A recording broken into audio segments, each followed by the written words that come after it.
And this can be done because there has been an indication in this House that some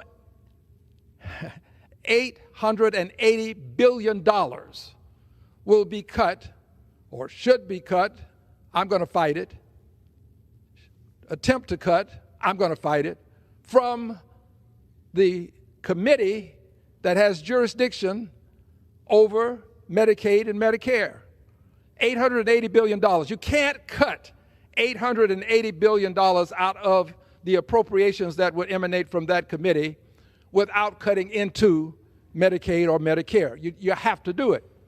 Well, when that is done, that money goes into the Treasury.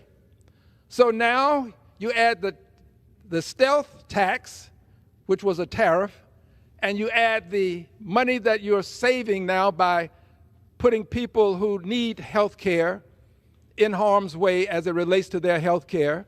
Put that money in, and when I say people who need it, I'm talking about people who have long-term illnesses and they're seniors, they're dual eligible persons, may qualify for Medicaid and Medicare, so they need these long-term hospitalization programs available to them.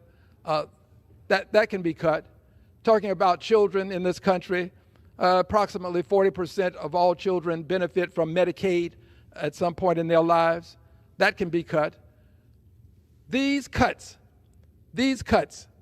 will then go into the cuts to children that would impact children and impact seniors, would go into the coffer, and again, add this to the stealth tariff tax, and you have more money that you can now pass back to people who are going to get a break and say, here's what the government is sending you by way of cutting taxes and giving you additional money. Friends, I conclude that this is a very stealthy way of doing business when people don't always understand.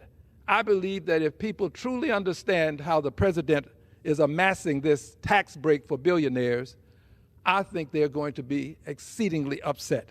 And there are many ways to express how upset you are. You can do this always peacefully. Many are going to protest. Others will do it at the polls.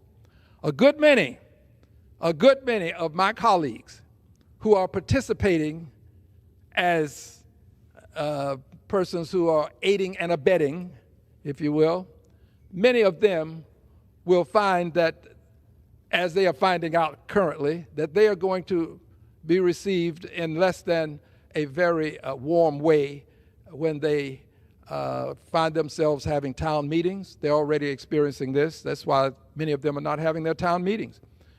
But they're going to experience it also when we have an election, because people aren't going to forget this.